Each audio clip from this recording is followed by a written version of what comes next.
మంచిదండి. అందరూ కూడా మత్తయి సువార్త 14వ అధ్యాయం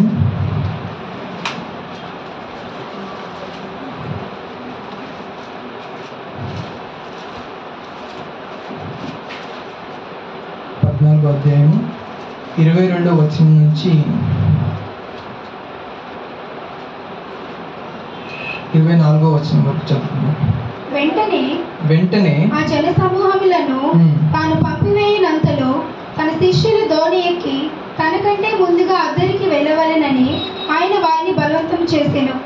ఆయన ఆ జన సమూహములను పంపివేసి ప్రార్థన చేయుటకు ఏకాంతముగా కొండ ఎక్కిపోయి సాయంకాలం అయినప్పుడు ఒంటరిగా ఉండెను.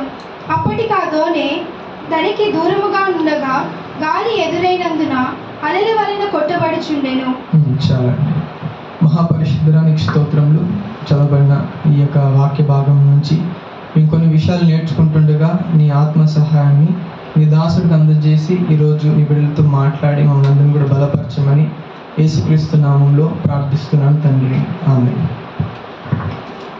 ఇక్కడ చూసినట్లయితే యేసు ప్రభు జన సమూహములను పంపివేశారంట.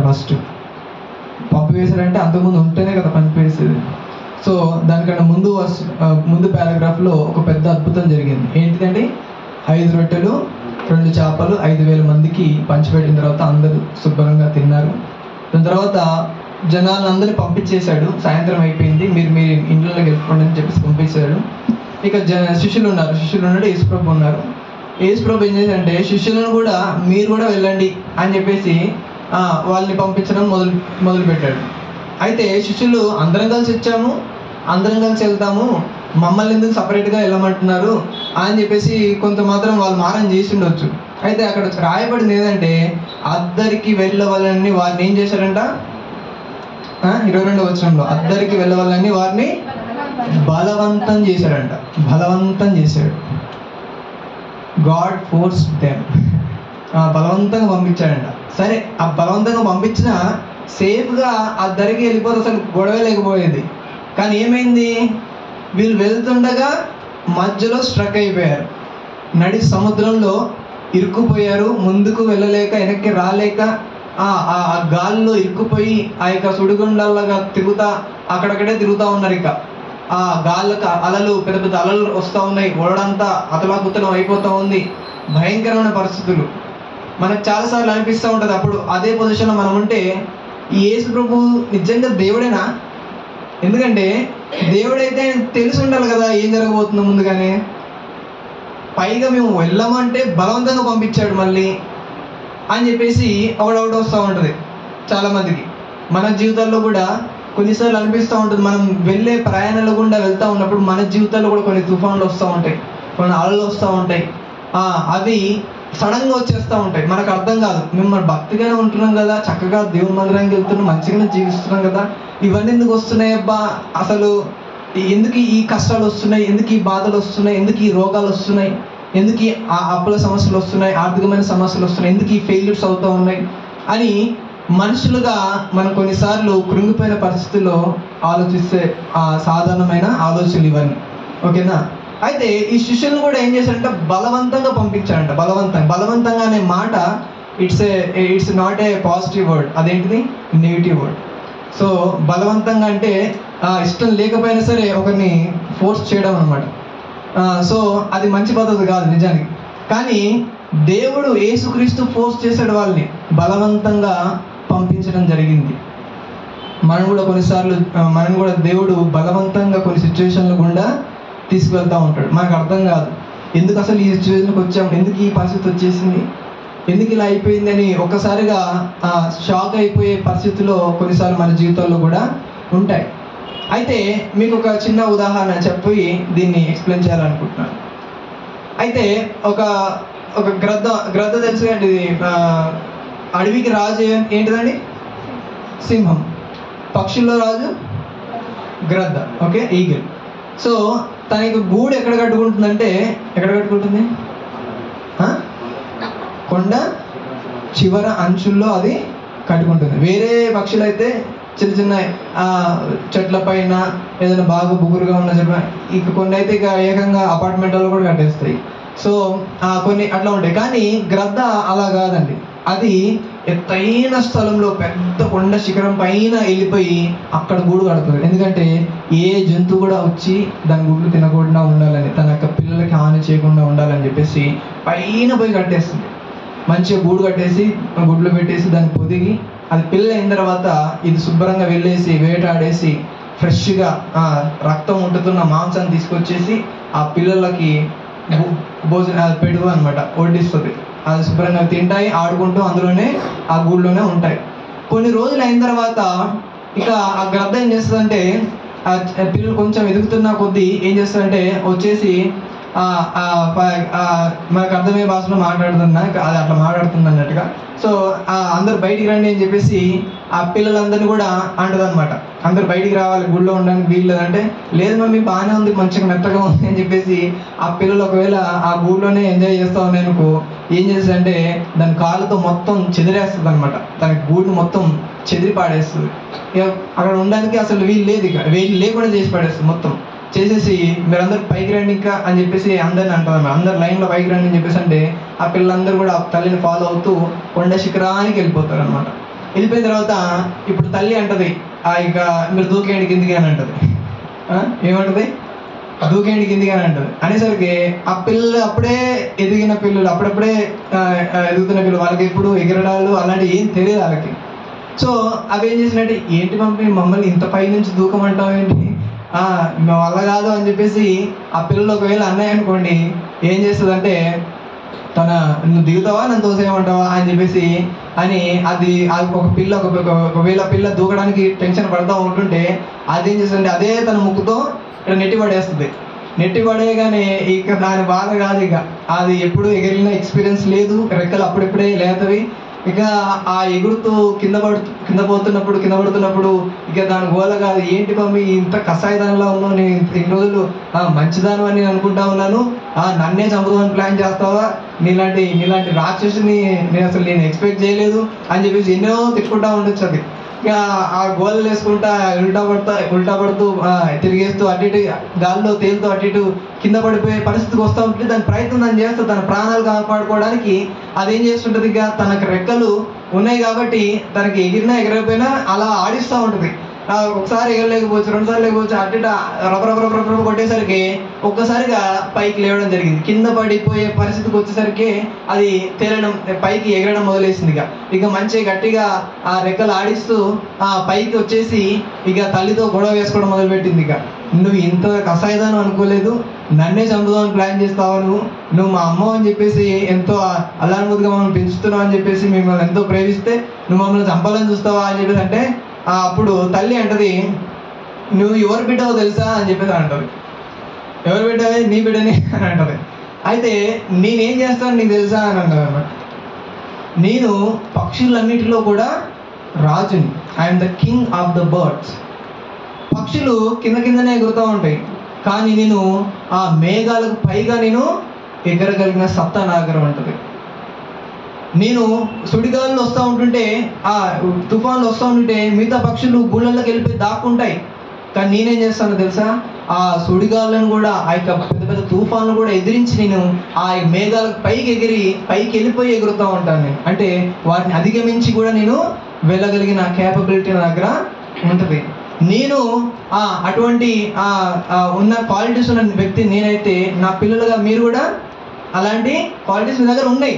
నేను అందరికంటే ఉన్నతంగా ఎగరగలుగుతాను నేను, కాబట్టి మీరు కూడా ఏం చేయొచ్చు, మీరు కూడా ఎగరగలరు. మీలో ఆ క్యాపబిలిటీ ఉంది, ఆ కెపాసిటీ ఉంది. కానీ నువ్వు ఇంట్లోనే గూళ్ళనే కూర్చుంటా ఉంటుంటే మీకు తెలియదు అది. అందుకని మీలో ఉన్న శక్తిని మీకు తెలియజేయడానికే నేను ఈ పని చేశాను అని చెప్పేసి తల్లి జవాబిస్తాడు.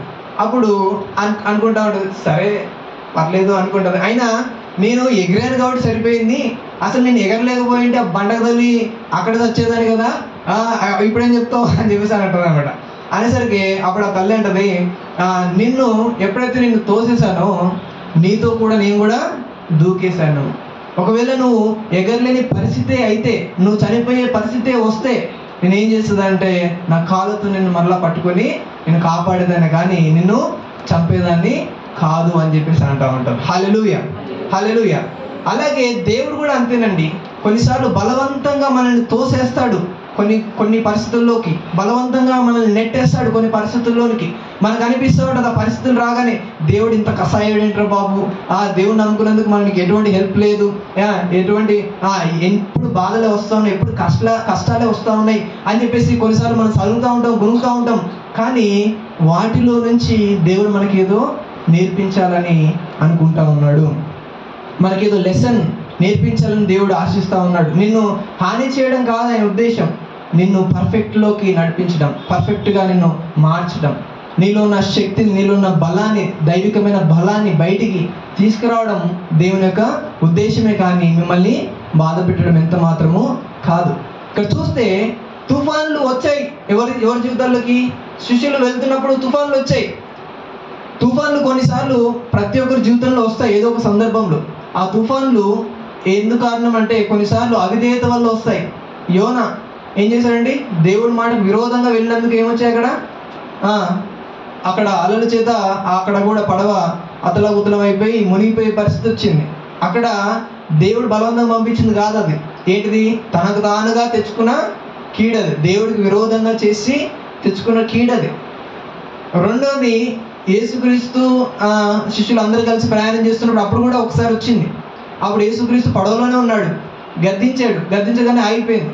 అంటే కొన్నిసార్లు సాతాను ప్రభావం వల్ల కూడా కొన్ని తుఫాన్లు మన జీవితంలోకి వస్తాయి. కొన్ని వస్తాయి అది దేవుడే స్వయంగా తీసుకొస్తాడు. దేవుడే స్వయంగా కొన్ని తుఫాన్లని మన జీవితంలోకి తీసుకొస్తూ ఉంటాడు. హల్లెలూయా. అయితే ఇక్కడ చూస్తే శిష్యులని కూడా అలాగే చేశాడు, పంపించాడు బలవంతంగా. అయితే వాళ్ళని ఎందుకు పంపించాడండి, అసలు ఏ నేపథ్యానికి పంపించాడు వాళ్ళకి అని చెప్పేసి మనకు ఆలోచన వస్తూ ఉంటుంది. అయితే ఈ పారాగ్రాఫ్లో మనం ధ్యానిస్తే కొన్ని విషయాలు నేర్పించడానికి స్పెసిఫిక్గా దేవుడు వాళ్ళని పంపించినట్టుగా మనం చూడగలుగుతాం. అవి ఏంటి అనేవి మనం చూద్దామండి ఒక్కొక్కటిగా. చూడండి, అక్కడ చూస్తే 23వ వచనంలో, ఆయన జనసమూహలను పంపివేసి ప్రార్థన చేయుటకు ఏకాంతముగా కొండెక్కిపోయి సాయంకాలం అయినప్పుడు ఒంటరిగా ఉండెను. అప్పటికి ఆ దోణె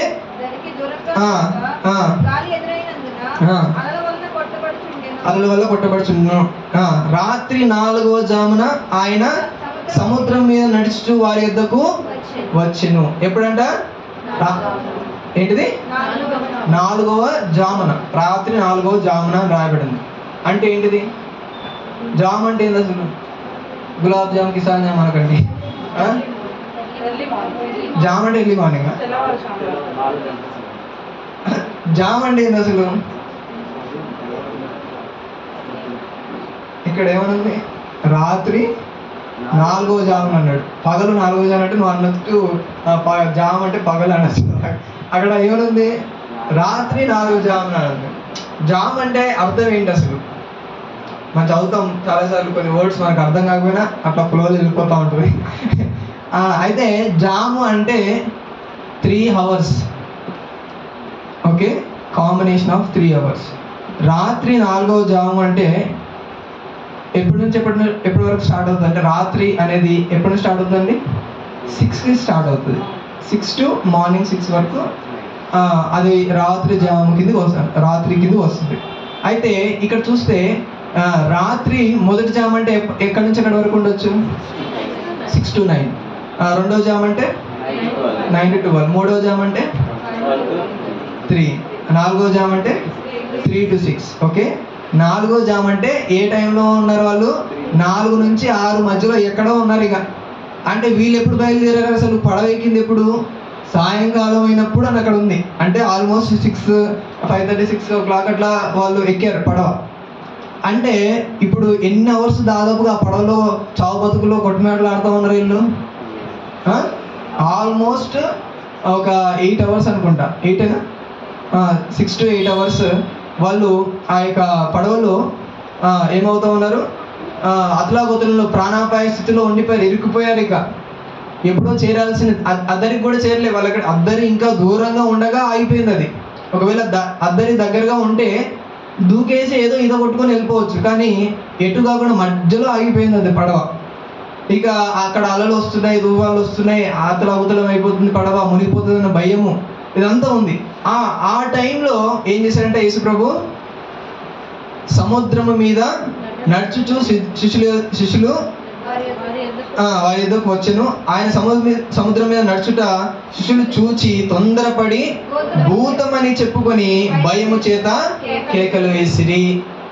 ఇక్కడ చూస్తే యేసు ప్రభు వాళ్ళని బలవంతంగా పంపించేశాడు. వాళ్ళు అతలాకుతల పరిస్థితిలో ఉన్నారు. వాళ్ళని అక్కడ చావని వల్ల చూడండి, అక్కడ అబ్జర్వ్ చేస్తే బలవంతంగా పంపించింది యేసుక్రీస్తే. కానీ వాళ్ళు అపాయంలో ఉన్నారు, కానీ వాళ్ళ ప్రాణాలు పోయే పరిస్థితి అయితే లేదు.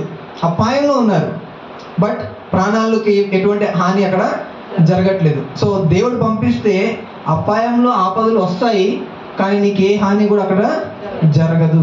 ఇక్కడ చూస్తే శిష్యుల పరిస్థితి కూడా అదే. యేసుక్రీస్తే పంపించాడు, వెళ్ళిపోయాడు, మధ్యలో అపాయంలో ఉన్నారు, ప్రాణాలు పోలేదు, కాకపోతే పోయే పరిస్థితి లాంటి పరిస్థితి వచ్చింది ఇక్కడ. అయితే అప్పుడు యేసు ప్రభు ఏం చేశాడంట, నీళ్ళపైన నడుచుకుంటూ వస్తూ ఉన్నాడు.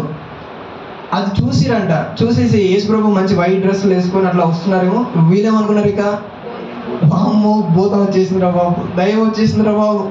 ఎందుకంటే ఆ సముద్రంలో పడి ఎంతోమంది చచ్చిపోయారు. ఆ సముద్రంలో ప్రయాణికుల్లో ఎన్నో పడవలు మునిగిపోయాయి, ఎంతోమంది అందులో చనిపోయారు.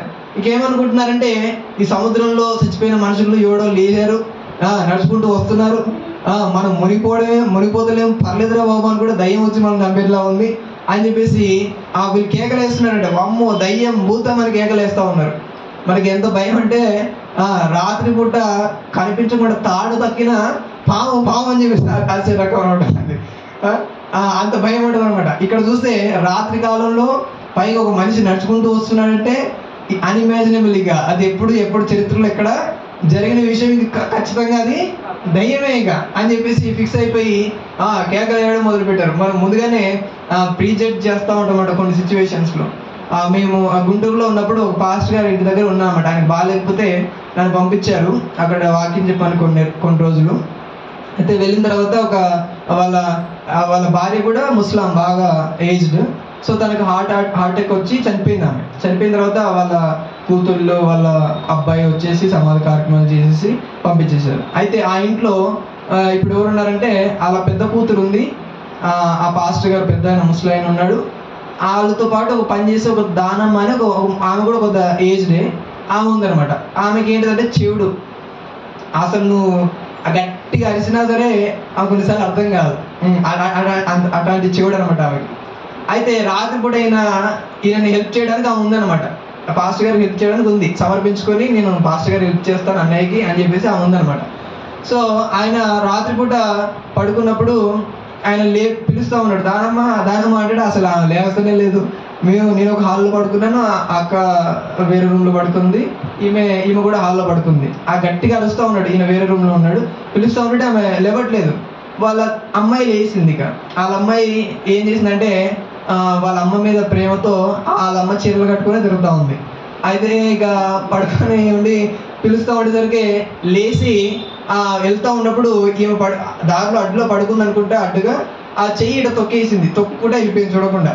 సడన్గా లేచి చూసేసి వామ్మో అమ్మగారు వచ్చింది నేనేమనలేదమ్మా నిన్నేం అనలేదమ్మా అని చెప్పేసి గట్టిగా ఎగలేసుకుంటూ చెంపులు పడపడ కొట్టుకుంటుంది. ఇక తప్పైంది నేను ఇక అట్లా చెప్పను, ఇక నీ గురించి అట్లా చెప్పను అట్లా ఉంది.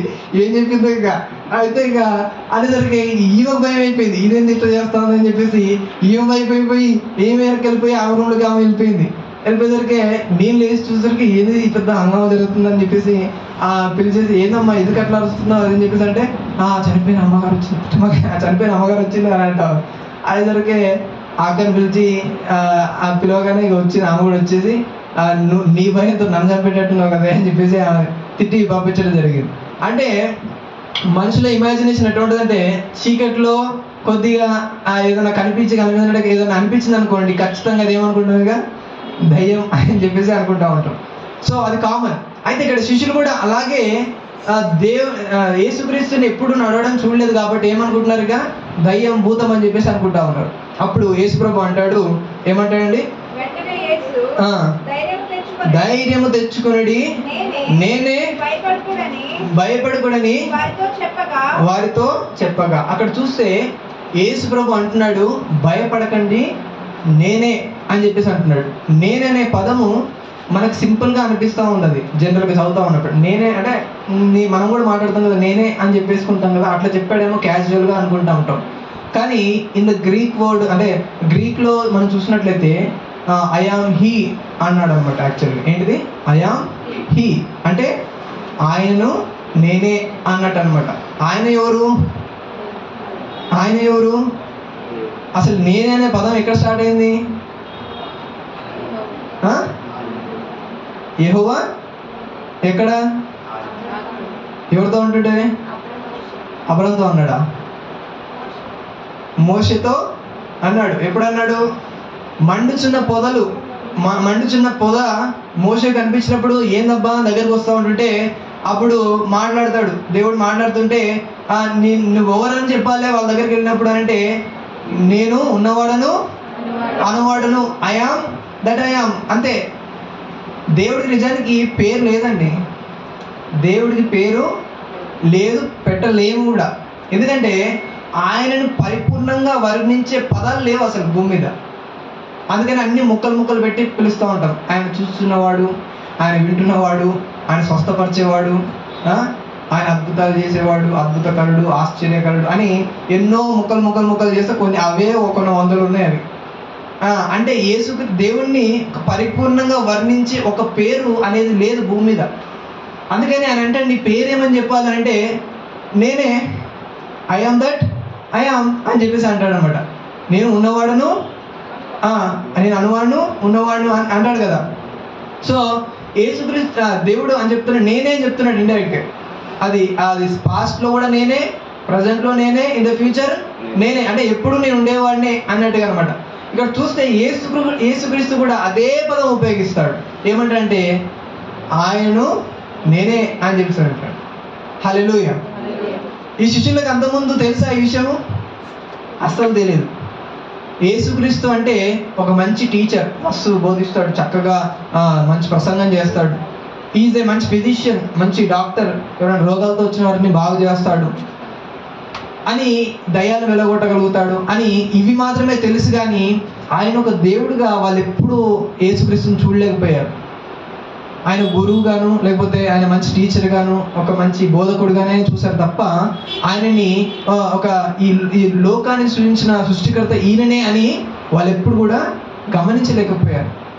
ఇక్కడ యేసు ప్రభు ఎందుకు చెప్పిన తర్వాత భయపడుకుడి నేనే అని చెప్పిన తర్వాత అప్పుడు పేతురు అంటాడు, ఏమంటాడు చూడండి, ప్రభువా నీవే అయితే అని అంటా ఉన్నాడు.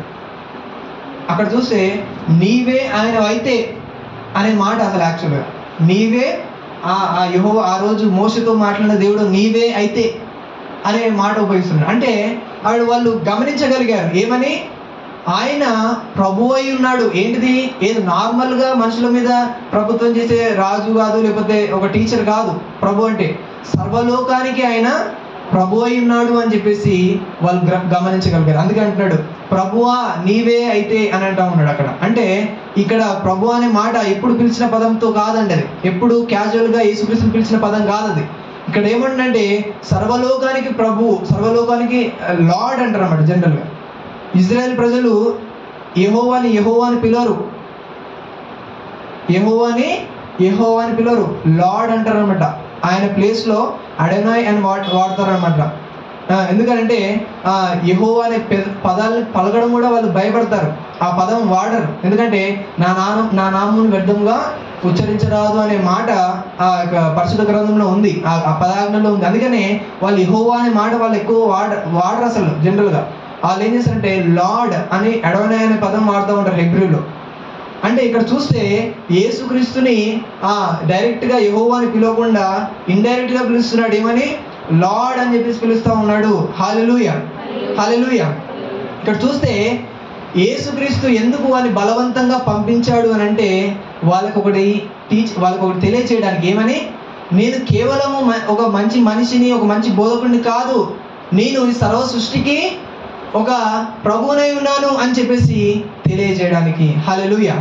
ఆయన ప్రభు అయి ఉన్నాడు అని ఆ యొక్క శిష్యులు గమనించాలని చెప్పేసి బలవంతంగా ఆ పడవ ఎక్కించి ఏం చేశాడండి? పంపించాడు. ఇక్కడ చూస్తే ఎందుకు ఆ మాట అంటున్నా అంటే, ఎవరండి నీళ్ళపైన ఎవరు నడవగలుగుతారండి? నీళ్ళపైన ఎవరు నడవగలుగుతారు? ఎవరు నడవలేరు.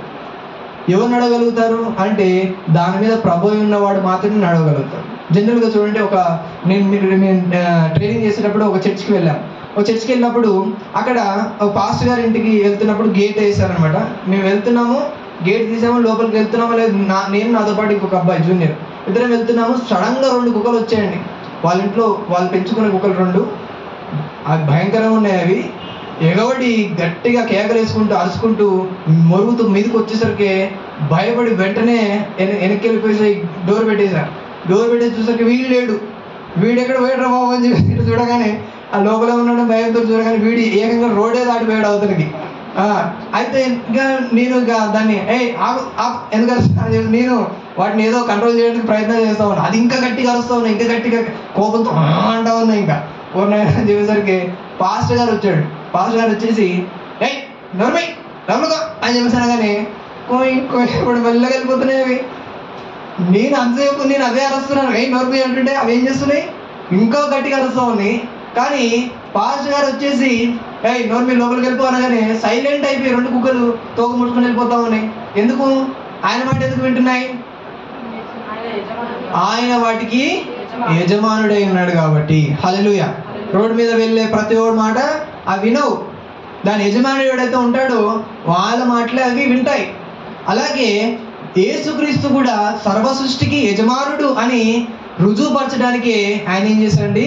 నీళ్ళ పైన నడుచుకుంటూ వచ్చాడు. ఆయన అడుగు పెడతా ఉంటుంటే ఆ నీళ్లు హైవే లాగా అయిపోయాయి. గట్టి నేల మీద ఎలా ఉంటుందో ఆ విధంగా హైవే లాగా అయిపోయాయి. ఎందుకంటే హీఈస్ ద ఓనర్. ఆయన ఆ నీళ్ళని, ఆ పర్వతాలని, ఆ కొండల్ని, లోయల్ని కలగజేసిన వాడు ఎవరు? యేసుక్రీస్తే. అందుకనే అది ప్రూవ్ చేస్తూ అవి ఏమైపోయింది, నీళ్ళన్నీ కూడా హైవే లాగా మారిపోయి వాటిపై నడవడానికి ఆయనకి అవకాశం ఇచ్చాయి. లోబడిపోయాయి. సృష్టికర్తనే వచ్చాడు అని చెప్పేసి ఆ నీళ్లు శుభ్రంగా ఆహ్వానిస్తూ నడవడానికి నడవడానికి అనుకూలంగా వాటిని అవి ఏం చేసుకున్నాయండి? మలుచుకున్నాయి. అక్కడ చూస్తే యేసుక్రీస్తు సర్వలోకానికి ప్రభు అని అక్కడ శిష్యులందరూ గమనించడానికి ఆయన కావాలనే బలవంతంగా వాళ్ళని ఏం చేశాడంటే అక్కడికి పంపించాడు. పంపించి ఆ నీళ్ళపై నడుస్తూ రావడం వలన వాళ్ళు తెలుసుకున్నారు ఏమని, ఈయన నార్మల్గా మనిషి కాదు. ఆయనకి ఎవరై ఉన్నాడు? ఆయన సర్వలోకానికి ప్రభు అయి ఉన్నాడు. నీళ్ళ పైన, ఆకాశం పైన, సర్వ సృష్టి పైన ఆయన ఏమై ఉన్నాడు? ఇప్పుడు ప్రభు అయి ఉన్నాడు అని చెప్పేసి గమనించి అప్పుడు అంటున్నారు, ప్రభువా నీవే ఆయన అయితే అని చెప్పేసి అంటా ఉన్నాడు. హల్లెలూయా. వాళ్ళు గుర్తుపట్టేశారు ప్రభు అని చెప్పేసి. రెండోది అంటున్నాడు పేతురు ఏమంటున్నాడు? ప్రభువా నీవే అయితే నీళ్ళ మీద నడుచుటకు నాకు సెలవిమ్మని ఆయనతో అనెను. ఇక్కడ చూస్తే పేతురు పెద్ద సాహసం చేస్తున్నాడు. యేసు ప్రభు వచ్చాడు సరే అని హ్యాపీగా పనిలో కూర్చోకుండా ఈయనేం చేస్తున్నాడు? ఇంకా నీవే ఆయన అయితే నాకు కూడా పర్మిషన్ ఏంటిది, నీలాగా నేను కూడా నడవడానికి అని చెప్పేసి అంటా ఉన్నాడు. నిజంగా పేతురు ఈజ్ ఎ డిఫరెంట్ క్యారెక్టర్. అంటే శిష్యులలో is a very different and complicated character. అప్పటికప్పుడే ధైర్యంగా ఉన్నట్టు ఉంటాడు, అప్పటికప్పుడే పిరికోడు అయిపోతాడు, అప్పుడప్పుడే మంచి జవాబులు చెప్తూ ఉంటాడు, అప్పుడప్పుడే రివర్స్ అయిపోతూ ఉంటాడు. అంటే ఫ్లక్చుయేషన్ అయిపోతుంటుంది. తన యొక్క జీవితం అంతా కూడా పైకి వెళ్ళిపోతాడు, పీక్స్లోకి వెళ్ళిపోతాడు, మళ్ళీ కింద పడిపోతుంటాడు, మళ్ళీ పైకి వెళ్ళిపోతుంటే కిందకి అయిపోతుంటాడు. అందుకనే సీమోను అంటారు అనమాట. ఆయన పేరేంటిది? సీమోను పేతురు. సీమోను అంటే రేలు, గడ్డి ఎటు గాలి తీస్తే అటు వంగిపోతుంది అనమాట. ఈయన కూడా అంత బలహీనుడు అని అర్థం ఒక రకంగా. సో ఈయన శిష్యులందరూ హ్యాపీగా శుభ్రంగా అందులో కూర్చున్నప్పుడు ఈయన కూడా కూర్చుంటే అయిపోయేది. కానీ ఏమంటున్నాడు? నీవే అయితే నువ్వు నడిచావు కదా, నేను కూడా నడిచేటట్టుగా పర్మిషన్ ఇయ్యి అని చెప్పేసి అన్నాడు. అనేసరికి మన దేవుడు ఎంత మంచివాడంటే, లేదు నేను ఈ సర్వలోకానికి సృష్టికర్తను కాబట్టి నేను నడవడానికి అవకాశం ఉంది కానీ నీకు అంటే పర్మిషన్లు ఏం లేవు అన్నాడా? అస్సలం లేదండి. రమ్మన్నాడు. ఇక హల్లెలూయా, రమ్మన్నాడు. చూడండి, మనము అద్భుతాలు చేయడానికి మనం రెడీగా ఉంటే ఈ ఆల్వేస్ గివ్స్ పర్మిషన్. హల్లెలూయా. నీకు నిజంగా విశ్వాసమే ఉండాలి కానీ నీ ద్వారా గొప్ప అద్భుతాలు చేయడానికి ఆయన ఎప్పుడు రెడీగానే ఉంటాడు. అమ్మో వీడు ఫేమస్ అయిపోతాడేమో, లేకపోతే వీడు అదని చెప్పేసి ఆయనకి ఏముండదు. ఎందుకంటే ఆయన బిడ్డలు అని ప్రోట్రే చేయడానికి ఆయన ఆల్వేస్ రెడీగా ఉంటాడు. మన పైన ఆ యొక్క పవర్ని మనకి ఇవ్వడానికి ఎప్పుడు కూడా ఆయన ఏం చేస్తూ ఉంటాడండి? రెడీగా ఉంటాడు. పేతురు కూడా అదే చేశాడు. రా అని చెప్పేసి అన్నాడు. అనేసరికి నీళ్ళపైన నడవడం మొదలుపెట్టాడంట. హల్లెలూయా. నీళ్ళపైన నడిచిన వ్యక్తులలో చరిత్రలో ఎవరు ఉన్నారంటే మొట్టమొదటిది యేసు ప్రభు, రెండోది పేతురు. అంతే, ఇంకా భూమి మీద ఎవ్వడు లేడు ఇక. అసలు ఆ గిన్నిస్ వరల్డ్ రికార్డ్ ఎక్కేశాడు. హల్లెలూయా. అయితే ఈయన చేసిన పొరపాటు ఏంటి అంటే శుభ్రంగా నడుస్తూ పోతున్నాడు, హ్యాపీగా అట్లాగే వెళ్ళిపోవచ్చు కదా.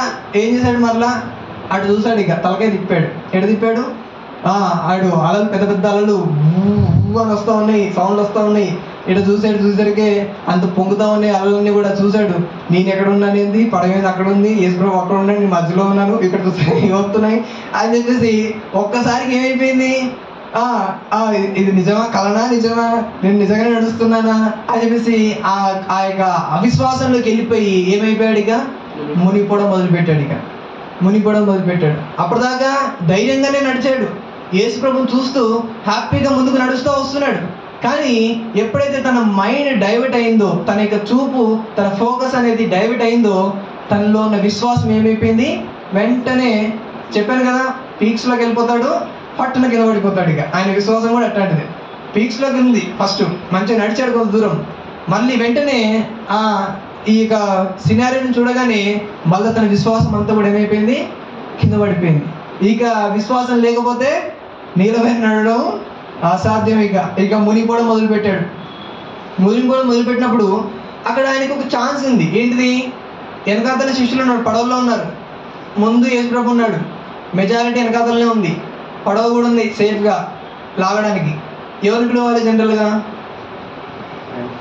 ఫ్రెండ్స్ని పిలవాలి కదా. 10-11 మంది ఉన్నారు వెనకాతలే, పడవ కూడా ఉంది, నైట్లు అనుకుంటే వచ్చేసి పట్టుకుంటే అయిపోతుంది కదా. కానీ ఆయన ఎవరిని పిలిచాడు, ప్రభువుని పిలిచాడు. హల్లెలూయా. ప్రభువా నన్ను రక్షించు అని చెప్పేసి కేకలు వేస్తూ ఉన్నాడు. పేతురులో ఉన్న మంచి గుణం ఏంటి అంటే ఆయన పడిపోయినా సరే మళ్ళా ఎక్కడ చూస్తాడండి, దేవుని వైపే చూస్తాడు. మళ్ళీ ఎవరైపు చూడడు. ఆయన పడిపోయినా సరే మళ్ళా ఆయన్నే చూస్తాడు తప్ప మళ్ళీ వెనక్కి తిరిగి వేరే వాళ్ళని చూడడు. ఆయనలో ఉన్న బెస్ట్ క్వాలిటీ అది, పేతురులో ఉన్న బెస్ట్ క్వాలిటీ. అక్కడ చూస్తే ప్రభువా నన్ను రక్షించు అని ఆయన పిలుస్తున్నాడు. అంటే అర్థం ఏంటి, ఆయన ప్రభువు మాత్రమే కాదు, సర్వలోకాన్ని రక్షించడానికి వచ్చిన రక్షకుడు అనే అర్థము. అక్కడ రక్షకుడు అని పోర్ట్రే చేస్తున్నాడు. ప్రభువా నన్ను రక్షించు అనే మాట అంటున్నాడు. రక్షణ అనే మాటకి ఒకరోజు మేము స్కూల్ ఏజ్లో ఉన్నప్పుడు మౌంట్ ఎపెరాకి తీసుకెళ్లారు. ఇక్కడ మౌంట్ ఎపెరా ఉంది కంటే రామోజీ ఫిలిం ఆడిన తర్వాత మౌంట్ ఎపెరా ఉంటుంది. అప్పుడు మేము చిన్నపిల్లలు, నేను 8th క్లాస్ అనుకుంటే, 9th క్లాస్ ఉన్నాను. అయితే ఆ టైంలో ఎక్స్కర్షన్ తీసుకెళ్లారు. అయితే డబ్బులు తీసుకున్నారు, బాగానే 1500 2000 దాకా తీసుకొని అందరు తీసుకెళ్ళిపోయారు. పగలంతా కూడా అవి ఆటలు ఆడుకున్నాము, హ్యాపీగా ఎంజాయ్ చేసాము. కొద్దిగా సాయంత్రం అయ్యేసరికి స్విమ్మింగ్ పూల్ దగ్గర తీసుకెళ్లారు. ఆడ తీసుకెళ్ళినప్పుడు అవి చూడడానికి టైల్స్ వేసి ఉంటాయి, కానీ టైల్స్ వేసి ఉంటాయి, పెయింట్ వేసి ఉంటాయి బ్లూ కలర్లో. అది చూడడానికి ఎలా ఉంటుంది, ఇంతే ఉన్నట్టు కనబడుతూ ఉంటుంది. అయితే మా సార్ ప్రిన్సిపల్ ఏం చేశారంటే ఎవరికైతే ఈత వచ్చో వాడు మాత్రమే దీంట్లోకి దిగాలి అని చెప్పేసి అన్నాడు అనమాట.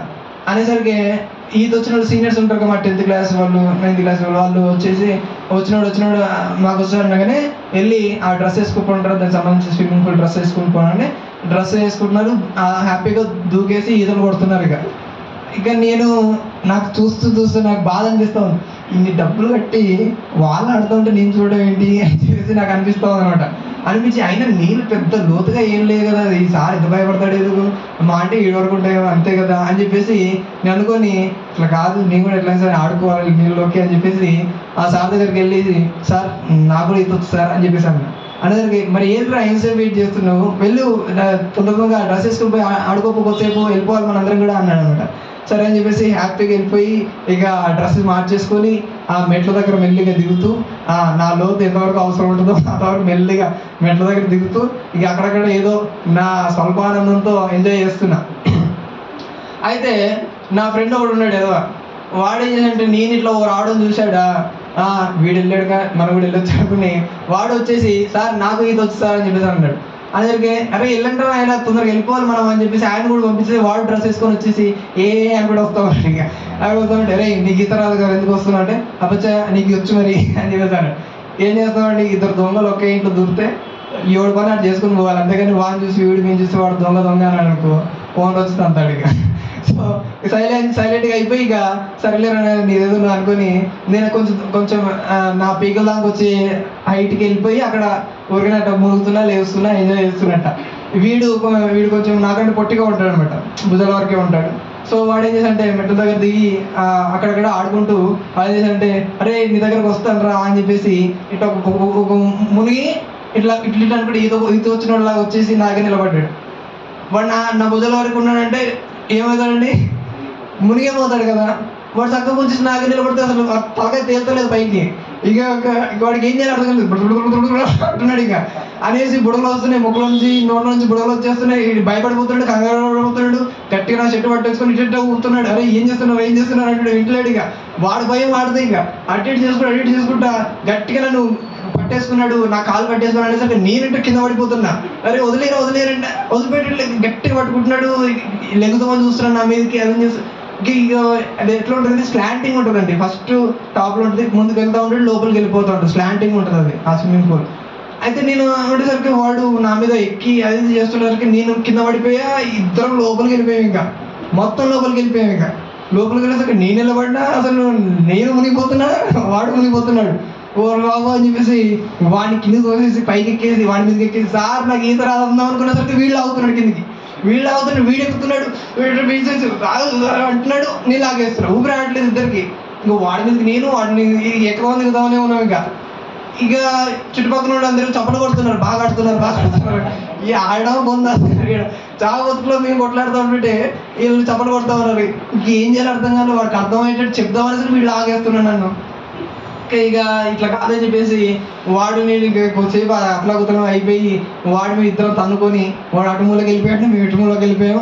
ఇక ఇద్దరం ఇక మునిగిపోతా ఉన్నాం. ఇక ఎంత ఎగురుతాం అనుకున్నా సరే ఈ హైట్ తప్ప రావట్లేదు, పైకి రావట్లేదు తల. ఇక అంత లోపలికి వెళ్ళిపోయాము. ఏం చేయాలో అర్థం కావట్లేదు. ఇక మింగడం తప్ప ఇక వేరే దారి లేదు, ఊపిరి రావట్లేదు. ఇక మెల్లిగా స్టార్ట్ అయిపోయింది, నీళ్ళు కూడా మింగడం స్టార్ట్ అయిపోయింది. వాడైతే తెగ మింగేశాడు. ఇక అయిపోయేసరికి ఇక అయిపోయిందని నా పని అని చెప్పేసి చెయ్యి లేపేసి ఇట్లా అంటున్నా అనేసరికి అక్కడ కొంచెం గైడ్స్ ఉంటారు అనమాట. స్విమ్మింగ్ పూల్ చుట్టూ ఎవరైనా నాలాంటి వాళ్ళు ఎవరన్నా పడితే తీయడానికి కొంతమంది ఉంటారు. వాడు చూసేసి వీళ్ళకి ఈత రానట్టుగా ఉంది సార్ అని చెప్పేసి అటు నుంచి ఒకటి ఇటు నుంచి ఒకటి దూకాడా, ఇద్దరిని పట్టుకొని ఆ పైకి లాక్కొని వచ్చేసాడు. వచ్చేసరికి ఇక అసలు అమ్మ అనుకున్న ఊపిరి అప్పటికే కొన్ని మింగేశాను నీళ్ళు. ఇంకో వాడేదో పొట్ట ఇంతలా ఊపిపోయింది, వాడు నొక్కదని నీళ్ళు లీటర్ బయటకు వచ్చేది.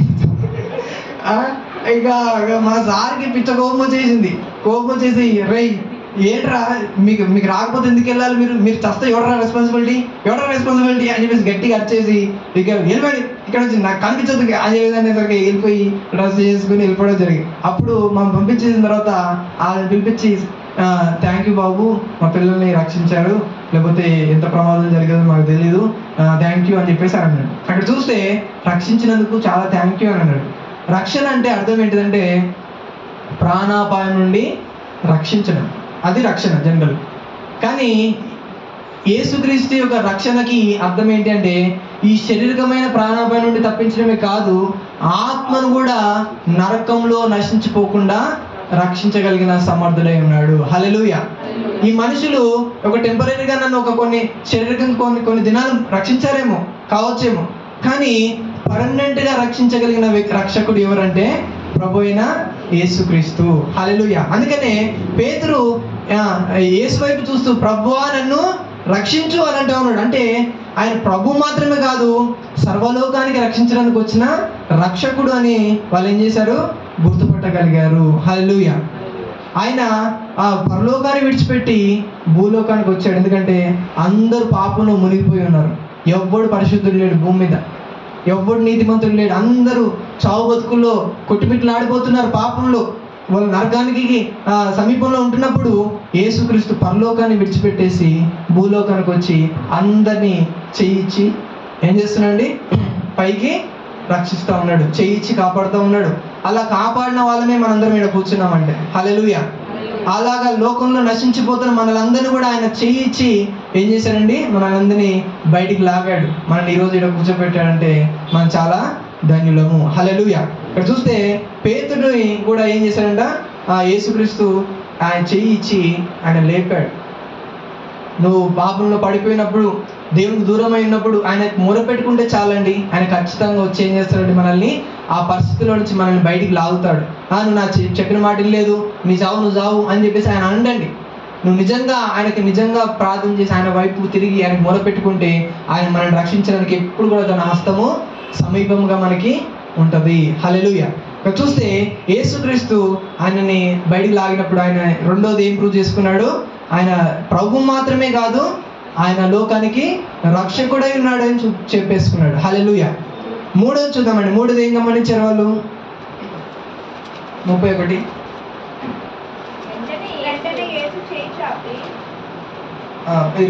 దాని తర్వాత వచ్చాము. వారు దోణి ఎక్కినప్పుడు గాలి అణిగెను. అంతటా దోణిలో నీవు నిజముగా దేవుని కుమారుడు అని మొక్కిరి అని చెప్పేసి అంటున్నారు. ఫస్ట్ ప్రభువుని గుర్తుపెట్టారు, రెండోది రక్షకుడిని గుర్తుపెట్టారు, మూడోది ఏమంటున్నారు, ఇక నువ్వు నిజంగా దేవుని కుమారుడు అని మొక్కారంట. హల్లెలూయా. ఇక్కడ చూడండి, ఎప్పుడైతే పేతుర్ని తీసుకొచ్చి దోణి ఎక్కారో ఏమైపోయిందంట, అంతా కూడా నిమ్మలం అయిపోయిందంట. నిమ్మలం అయిపోయింది, కామ్ అయిపోయింది. మరి ఈ సెటప్ అంతా ఎవరు చేసినట్టు? ఇదంతా ఎవరు సెట్టింగ్ చేసినట్టు? దేవుడే కదా. ఆయన మీకు నేర్పించేదాకా వాళ్ళు వస్తూనే ఉన్నాయి, అతలకుతలం అయిపోతూనే ఉంది. ఆయన చెప్పాల్సింది చెప్పేసి వాళ్ళకి నేర్పించాల్సింది నేర్పించేసి పడవలోకి ఎప్పుడైతే ఎంటర్ అవుతాడో ఏమైపోయింది, నిమ్మలం అయిపోయిందంట. హల్లెలూయా. మనం కూడా మనకు అర్థం కాదు, తుఫానుల్లో ఉన్నప్పుడు మనకు అర్థం కాదు. ఆ పరిస్థితులు ఎప్పుడైతే మనం నేర్చుకున్న తర్వాత నిమ్మలం అయిపోతాయి చూడు, అప్పుడు అర్థమైపోతుంది. ఎవరైనా సరే ఎగ్జామ్ టైంలో టీచర్ ఇది ఆన్సర్ ఏంటి టీచర్ అంటే చెప్తుందా? చెప్పదు. ఎందుకంటే అది exam period, you must right by your self. Okay, నీకు నువ్వుగా రాయాల్సిందే, అది నీ పరీక్ష నువ్వు రాయాల్సిందే. అంతే. ఇక నువ్వు నేర్చుకోవాల్సింది ఏంటంటే ముందే నేర్చుకోవాలి, తర్వాత ఎగ్జామ్ తర్వాతనే నేర్చుకోవాలి. అంతేగాని ఎగ్జామ్ టైంలో టీచర్ నాకు ఇది అర్థం కావట్లేదు, దీని ఆన్సర్ చెప్పు అని అంటే చెప్పదు అక్కడ. అలాగే కొన్నిసార్లు ఎగ్జామ్ పీరియడ్లో దేవుడు మనకి ఎగ్జామ్ పెడుతున్నప్పుడు కొన్నిసార్లు మనకు అర్థం కాదు, దేవుడిని అడుగుతాం, మనకు ఆయన జవాబు ఇవ్వడు, మనకి జవాబు వస్తున్నట్టుగా అనిపించదు, సొల్యూషన్ చెప్పడం ఆయన మనకు అర్థం కాదు. అసలు దేవుడు ఉన్నాడు, మనం వదిలేసాడు అయింది, మనం వదిలిపెట్టాడు ఏంటి అనే ఒక డౌట్లోకి మనం కొన్నిసార్లు వెళ్ళిపోతూ ఉంటాం. ఎందుకంటే it is an examination period. So అక్కడ దేవుడు మనకి ఆయన స్వరం చేత మనకు కొన్నిసార్లు వినిపించదు, కొన్ని అర్థం కాదు. కానీ ఎగ్జామ్ అయిపోయిన తర్వాత అడుగు, క్లియర్గా చెప్తుందా లేదా టీచరు? ఏమైనా డౌట్స్ చెప్తుందా లేదా? అలాగే ఈ ఎగ్జామ్ పీరియడ్ అయిన తర్వాత నీకు నేర్చుకోవాల్సిన అన్నీ కూడా నేర్చేసుకుంటావు. హల్లెలూయా. నీకు నేర్పించాల్సిన అన్నీ కూడా ఆ ఎగ్జామ్ పీరియడ్లో ఆయన నీకు నేర్పించిన తర్వాత ఏమైపోతుందండి, ఆ పరిస్థితులు అన్నీ కూడా నిమ్మలం అయిపోతాయి. నీకు వచ్చే రోగాలే కావచ్చు, నీకు వచ్చే ఆర్థికమైన ఇబ్బందులే కావచ్చు, నీకున్న ఫెయిల్యూర్సే కావచ్చు, ఏదైనా కావచ్చు, అది ఎగ్జామినేషన్ పీరియడ్ వరకే. అవన్నీ ఎప్పుడైతే నీకు నేర్చుకోవాల్సినవి, నువ్వు అర్థం చేసుకోవాల్సినవి ఎప్పుడైతే అర్థం చేసుకుంటావో అవన్నీ కూడా ఏమైపోతాయి, వాటంతటవే నిమ్మలం అయిపోతూ ఉంటాయి, క్లియర్ అయిపోతూ ఉంటాయి. హల్లెలూయా. ఇక్కడ చూస్తే శిష్యులు కూడా అదే గమనించేసి ఏమంటున్నారంటే, నువ్వు నిజముగా దేవుని కుమారుడవు అని చెప్పేసి అంటున్నారు. నిజంగా మనం సుఖంలో ఉన్నప్పుడు దేవుని యొక్క మహిమ మనకు అర్థం కాదండి. అంతకుముందే వాళ్ళు దేవుడు గొప్ప అద్భుతం చూశారు. ఏంటిది, 5 రొట్టెలు 2 చేపల్ని 5,000 మందికి పంచి పెడుతున్నప్పుడు శుభ్రంగా రొట్టెలు వస్తూ ఉంటే తింటున్నారు తప్ప, అరే ఎక్కడ నుండి వస్తున్నాయి, ఎలా జరిగింది, అసలు మన దగ్గర 5 ఉంటాయి కదా, ఇంతమందికి ఎలా పంచి పెడుతుంది, ఇది అద్భుతం కదా అని చెప్పేసి నువ్వు నిజంగా దేవుని కుమారుడు అన్నారు అక్కడ. అసలు అందులో శుభ్రంగా తిన్నారు. అంతేగాని యేసుక్రీస్తుని అక్కడ పొగిడినట్టుగా, యేసుక్రీస్తుని మహిమపరిచినట్టుగా అక్కడ ఎక్కడ లేదు. కానీ ప్రాణాపాయ స్థితిలో నుంచి దేవుడు ఎప్పుడైతే బయట పడేశాడో అప్పుడు అంటున్నారు, ఏమంటున్నారు, నిజంగా దేవుని కుమారుడు అని అంటా ఉన్నాడు. కాబట్టి సుఖంలో ఉన్నప్పుడు మనం దేవుని యొక్క మహిమను మనం అర్థం చేసుకోలేం, దేవుని యొక్క ప్రేమను మనం అర్థం చేసుకోలేం. కానీ కొన్ని సిచ్యువేషన్స్ వస్తాయి, బాధాకరమైన సిచ్యువేషన్స్లో, వేదనకరమైన పరిస్థితులలో అప్పుడు అర్థమవుతుంది దేవుడు అంటే ఏంటో. అప్పుడు ఆ పరిస్థితుల నుంచి మనం బయట పడేసినప్పుడు అప్పుడు అర్థమవుతుంది. మనకి కడుపు నిండా భోజనం ఉన్నప్పుడు బిర్యానీ తీసుకొచ్చినా సరే బాగాలేదని అంటావు, ఆకలితో ఉండు కారం పొడితో వేసుకొచ్చి అన్నం పెట్టిన సరే ఏమంటారు, సూపర్ ఉంది, ఎక్కడి నుంచి తెచ్చారు అంటారు అనమాట. సో కాబట్టి సుఖంలో ఉన్నప్పుడు నాకు అర్థం కాదు, కష్టాల్లో ఉన్నప్పుడు ఆ కష్టాల్లో దేవుడు నేర్పిస్తాడు చూడు, అప్పుడు మనకి మైండ్లోకి ఎక్కుతాయి అన్నీ కూడా. అప్పుడు అబ్జర్వ్ చేసుకుంటాం అన్ని లెసన్స్ కూడా, సుఖంలో అర్థం చేసుకుంటాం. అందుకని కొన్నిసార్లు బలవంతంగా దేవుడు మనల్ని ఏం చేస్తాడండి, పంపిస్తాడు. ఇక్కడ ఏం నేర్చుకున్నారు వాళ్ళు? యేసుక్రీస్తు ఒక ప్రభువుగా తెలుసుకున్నారు, యేసుక్రీస్తు రక్షకుడుగా తెలుసుకున్నారు, మూడోది దేవుని యొక్క కుమారుడిగా తెలుసుకున్నారు. హల్లెలూయా. అవి తెలుసుకోవడానికే ఆయన బలవంతంగా అక్కడ పంపించడం జరిగింది. సో మన జీవితంలో కూడా మీరు ఏ పరిస్థితిలో గుండా వెళ్తున్నారో నాకు తెలియదు. సో మిమ్మల్ని పంపిస్తున్నాడంటే మీకేదో నేర్పించడానికి దేవుడు పంపిస్తున్నాడు. కాబట్టి మీరు ఆ టైంలో దేవుని పైన సనుక్కోకూడదు, గునుక్కోకూడదు. ఏం చేయాలండి? ఈ సిచ్యువేషన్లో నేను ఏం నేర్చుకోవాలో నాకు నేర్పించు ప్రభు అని ప్రార్థన చేయాలి. హల్లెలూయా, హల్లెలూయా. ఏ ఫెయిల్యూర్సే రావచ్చు మీ జీవితంలోకి, కష్టకరమైన పరిస్థితులే రావచ్చు. బట్ దేవునికి సనుక్కోకూడదు, దునుకోకుండా ఏం చేయాలి? ఈ సిచ్యువేషన్లో నేను ఏం నేర్చుకోవాలో ప్రభువా నాకు నేర్పించు అని మనం ప్రార్థన చేయాలి. హల్లెలూయా. అందరూ కూడా తల వంచినట్టు ప్రార్థన చేసుకుందాం.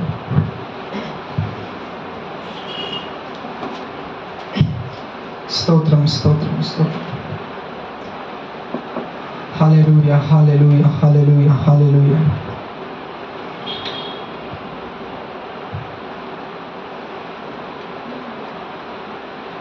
నా జీవిత యాత్రలు ఎన్నో తుఫానులు, నా జీవిత యాత్రలు ఎన్నో తుఫానులు, అయినా నా యేసు నా పక్షమై ఉండగా, అయినా నా యేసు నా పక్షమై ఉండగా,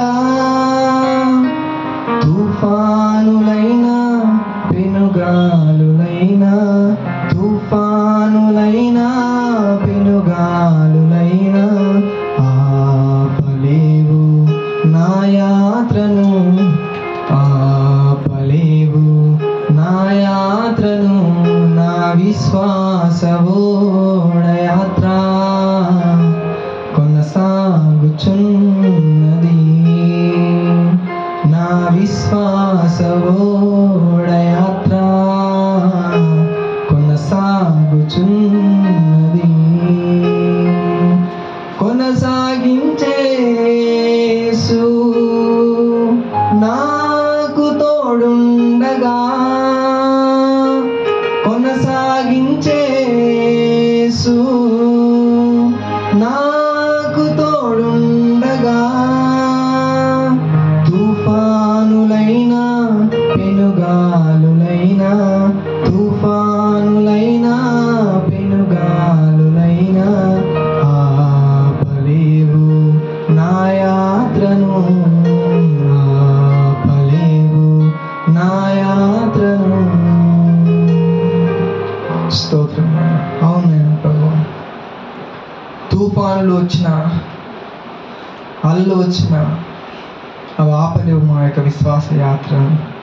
ఎందుకంటే మాకు తోడుగా నీవు ఉన్నావు కాబట్టి. హల్లెలూయా, స్తోత్రం, స్తోత్రం.